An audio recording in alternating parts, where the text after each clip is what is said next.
Nobody expected to find a survivor when Officer Lewis and his team were dispatched to investigate a fatal car crash, but there was one, a 4-year-old boy who was sobbing uncontrollably in the backseat of the car. Before we continue, please take some time to subscribe to Dailydose, like, and share this video with your friends. It was around 3 p.m. when Officer Martin Lewis got a call that a massive car crash had occurred at a Manhattan intersection. Locals who witnessed the accident blamed the car's driver for driving recklessly despite the red signal light, and based on the extent of the damage, they were confident that no one could have survived the crash. The car was nearly smashed to pieces and smoke was coming from the bonnet. Nobody approached the vehicle because they feared it would burst soon, but they did call 911. When Officer Lewis and his team arrived at the scene, they broke the car's door and escorted a couple out of the car from the front seats. Regrettably, they were no longer alive. Then they went for the back seat, and a sobbing sound made them stop in their tracks. Officer Lewis peered through the window and saw a boy inside, crouched on the back seat, partially bleeding from the head and crying. "There's a boy here! He's still alive! Notify the paramedics!" He yelled to his partner Ben and smashed open the door to let the boy out. Aside from his head, the boy had injuries to his right arm and parts of his face. Officer Lewis carried the boy in his arms to his police car and applied a handkerchief to his head wound to stop blood flow. However, the boy wouldn't stop crying, so Officer Lewis began talking to him to comfort him. "It's all right, dear," he said, patting his head gently. "You're fine. The doctors will arrive soon and we will be able to treat you. You don't need to be concerned." Officer Lewis's words, however, did not make the boy feel any better. He kept crying, shouting, "Mom, Mommy, Daddy." Officer Lewis and Ben exchanged a quick glance, both suspecting that the couple in the front seat were the boy's parents and that he was now an orphan. Officer Lewis sighed and inquired, "Where are your mother and father, kid? Are they at home?" "No." The youngster shook his head, wiping his runny nose. "They are in the car. Please help them." Officer Lewis' eyes welled up at this point. He too was an orphan, and he feared that if the boy had no relatives, he would grow up in an orphanage. He was well aware that orphanages were not the best places to be raised, and that it was challenging to become a good person later on in life. Fortunately, he had met Kathy after leaving the orphanage. They married soon after they started dating and built their dream home together.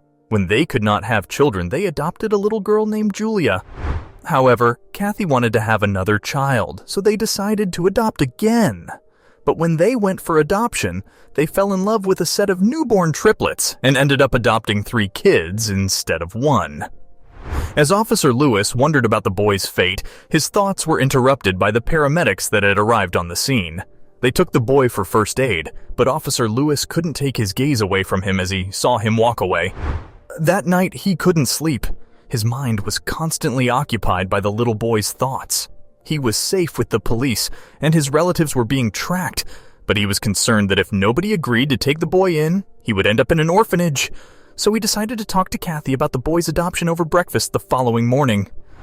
"Honey," he said, "I know it might feel strange to you, but yesterday I met this little boy during an investigation, and I just can't stop thinking about him. His parents are dead, and nobody has appeared as the boy's relative yet.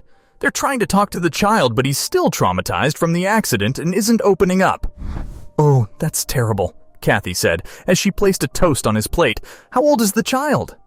"I don't think he's more than 4 years old, honey," Officer Lewis said. "I was thinking about adopting him. What do you think?" "Well, Martin," Kathy hesitated. "I know you feel attached to him, but it's too soon, honey. What if his family wants him back? Let's wait for a while and then decide. In any case, if you want us to become his parents, I would never say no." "Thank you, honey," Officer Lewis replied, content that the boy would at the very least have a loving home. After nearly a week, no relatives came forward to claim the little boy whose name was Arthur. Even the cops hadn't been able to track any relatives down. Officer Lewis and Kathy decided to adopt him at this point. However, when they started the process, Ben informed them that Arthur's relatives had been finally tracked down somewhere in New York. It turned out they were the boy's aunt and uncle, and they wanted to look after him. Officer Lewis and Kathy, on the other hand, had fallen in love with Arthur's innocence and decided to discuss Arthur's adoption with them. To their surprise, Arthur's relatives seemed to be interested in the boy because they wanted the house his parents had left him. "We're not giving you the boy at any cost," they'd said. "He is ours, and the house his parents left him is ours too." So Officer Lewis told them they could keep the house if they wanted, but he and his wife were very interested in adopting their nephew. To his surprise, the couple accepted the offer without hesitation and gladly exchanged Arthur for the house. At this point, Officer Lewis was overjoyed because he had saved Arthur from a life of misery with his greedy relatives. When the adoption was finalized, Arthur arrived at Officer Lewis and Kathy's house. There he started to become curious about his parents. Because he was only 4 and unable to comprehend what had happened to them, neither the police nor Kathy and Officer Lewis told him the whole story. Instead, they wrote him letters every month, pretending to be his parents, and decided to tell him the truth when he was older, and they did that when Arthur became a teenager. The boy struggled to accept the truth initially, but eventually understood it. Years later, when Arthur graduated from university and began working, he received a letter from his aunt and uncle. In the letter, they declared him as the heir to everything they had because they didn't have any children. Arthur had no idea he even had an aunt and uncle.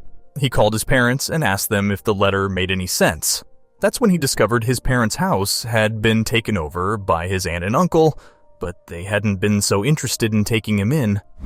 Arthur was saddened to learn that his relatives did not accept him, so he refused the inheritance. He did, however, reclaim his parents' home and relocate there. He met a wonderful woman named Carrie a few years after this event, and they married soon after dating.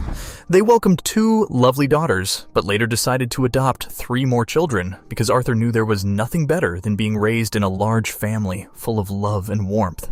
Officer Lewis and his wife were delighted to be proud grandparents to the beautiful children.